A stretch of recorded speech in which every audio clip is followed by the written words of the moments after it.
Um, I'm 89 years old, and I never had children. And before you say anything, before you try to comfort me or tell me it's okay, let me tell you something no one ever told me. There are some choices in life that don't feel heavy when you make them. They feel small, temporary. Like you can always come back and fix them later. You can't. I wasn't always alone. I had a life, a full one. At least that's what I thought at the time. I had a best friend. Her name was Eleanor. We met when we were 11 years old, sitting next to each other in a classroom, both too shy to speak to anyone else. So we spoke to each other, and somehow we never stopped. We did everything together. School, walks home, sleepovers where we whispered about our futures like we had all the time in the world to become them.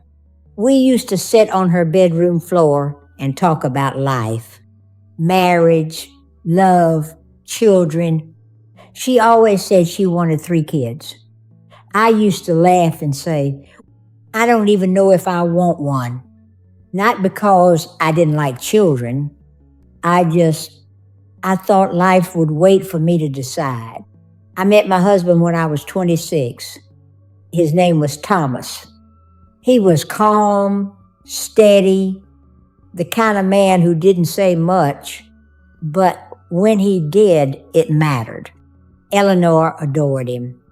She used to joke that I got lucky, and I believed her. We got married a year later. Nothing extravagant. Just a small ceremony, a few close people, and Eleanor standing right beside me. Of course she was. She was part of everything. In the beginning, things were easy, comfortable, but I was always busy. There was always something, work, house, plans for the future. I kept telling myself, we have time for trips, time for slow evenings, time for children. Thomas would sometimes say, maybe we shouldn't wait too long. And I'd smile and answer, not yet. I'm not ready. He never argued. He just nodded. Looking back now, I think that was the first sign I missed. Eleanor came over often, sometimes just for tea, sometimes to stay the night like we used to. The 3 of us would sit together, talking, laughing, and I remember thinking, this is enough. There's a date I remember, I wish I didn't, but I do, June 18th, 1961. It was a Sunday. I had gone out that morning to visit my mother. Nothing unusual. I was supposed to stay the whole day, but she wasn't feeling well, so I came back earlier than planned. The house was quiet when I walked in, too quiet. I remember calling out, Thomas? No answer. Then, Eleanor? Still nothing. And then I heard something, not loud, just movement from the bedroom. I don't know how to explain what happens in a moment like that. Your body understands before your mind does. Something shifts. Something drops. I walked down that hallway slowly. Every step felt heavier than the last. And when I opened that door, I didn't scream. I didn't cry. I just stood there because suddenly everything made sense. The quiet, the looks I didn't notice, the way he stopped asking me for things, the way she stayed a little longer than usual. They both looked at me like they had been caught in something fragile, something they didn't know how to explain. Eleanor said my name, softly, like that would make it easier. It didn't. I don't remember exactly what I said, or if I said anything at all. I just remember walking out of that room and feeling like something inside me had been removed. We divorced a few months later. No big fight, no dramatic ending, just signatures on paper and silence. Eleanor never spoke to me again, not once. And just like that, the two people I trusted the most were gone. At the same time, people assume that's the part that breaks you, the betrayal, the loss, but it's not really. What breaks you is what comes after, the quiet questions, the ones no one else hears. Could I have seen it sooner? Did I miss something? Or did I push him away so slowly that he stopped trying altogether? I used to tell myself it wasn't my fault. And maybe it wasn't. Not completely.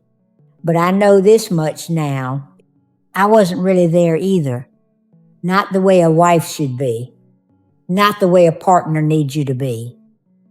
I was always waiting for the right time, for the right moment, for everything to settle down so I could finally start living. And somewhere in that waiting, I lost everything before it even fully began. We never had children, not because we couldn't, but because I kept saying, not yet. I thought I was choosing time. I didn't realize I was running out of it. And that's something you don't understand until it's already too late. After the divorce, I told myself I was fine, that I had done the right thing, that I was better off alone than with people who could betray me like that. And for a while, I believed it. I moved to a smaller place, just a quiet little house on the edge of town. No memories in the walls, no voices echoing from room to room, just space. People asked me if I would remarry. Some even tried to introduce me to someone. Start over, they said. You're still young.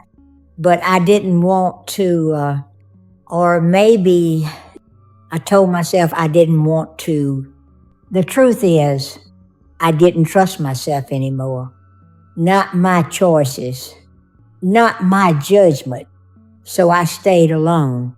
And at first, it felt like control, like I was protecting myself from ever being hurt like that again. Years passed, slowly, then all at once. I worked, I kept myself busy, filled my days with small routines, grocery shopping, cleaning, visiting people I barely felt connected to. And every now and then, someone would ask me, did you ever want children? And I would smile, a small practiced smile, and say, it just didn't happen. That was easier, simpler, cleaner than the truth. Because the truth is, it could have happened. There were moments, small ones, quiet ones, like the time Thomas brought it up again, just a few weeks before everything fell apart. He said, we don't have to wait for everything to be perfect. And I remember laughing softly and saying, I just need a little more time. A little more time. I said that a lot. I said it so often, it became my answer to everything. And life has a strange way of listening. It gives you time, but not always in the way you expect. I had time after the divorce, plenty of it. Long, quiet days that stretched into empty evenings, years where nothing really changed. And that's when it started to sink in. Not all at once, never all at once, just small moments, like standing in a grocery store watching a mother hold her child's hand while he tried to grab something from the shelf, the way she smiled at him, the way he looked at her like she was his whole world, or sitting on a park bench, hearing laughter from a distance, children running, falling, getting back up again, while someone called out their names. I used to look away at first, then one day I didn't. I just sat there and watched, and I felt something I hadn't let myself feel before. Not anger, not jealousy, regret, not the kind that screams, the kind that sits quietly beside you and doesn't leave. I started thinking about the life I didn't have, not in big, dramatic ways, but in small, ordinary moments. No one calling me mom. No one knocking on my door just to visit. No one checking if I got home safely. No one who belonged to me in that way. And I know what some people will say, that's not the only way to live a full life. And they're right. It's not. But it is a way, a deeply human one. There's something about watching a child grow, seeing parts of yourself and someone you loved come together into something new, something alive. There's something about being needed, not because you're useful, but because you're theirs. And I never experienced that.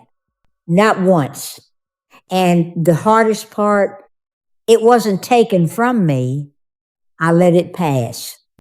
I kept thinking I could come back to it later. That life would wait for me to be ready. It didn't. Now I'm 89 and my house is very quiet. There's no one to call just to hear my voice. No one who remembers me from the beginning. No one who will carry a part of me forward when I'm gone. And when I sit here thinking about everything, there's one truth that keeps coming back to me. You don't get unlimited chances at the life you want. You get moments, opportunities, people, and if you keep saying later, you might look up one day and realize later never came. I'm not telling you to rush into things. I'm not telling you to have children just because I didn't. I'm telling you something much simpler.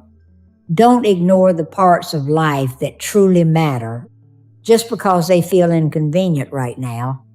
Don't push people away while you're waiting for the perfect time to let them in. And if you love someone, if you have the chance to build something real with them, a family, a life, a connection, don't treat it like it's always going to be there, because it might not be. There's nothing like watching someone you love grow, nothing like holding them close and knowing you showed up when it mattered. That's not something you can recreate later. That's something you have to choose when the moment is in front of you. I'm 89 years old and I've had a long life. But if there's one thing I wish I understood sooner, it's this.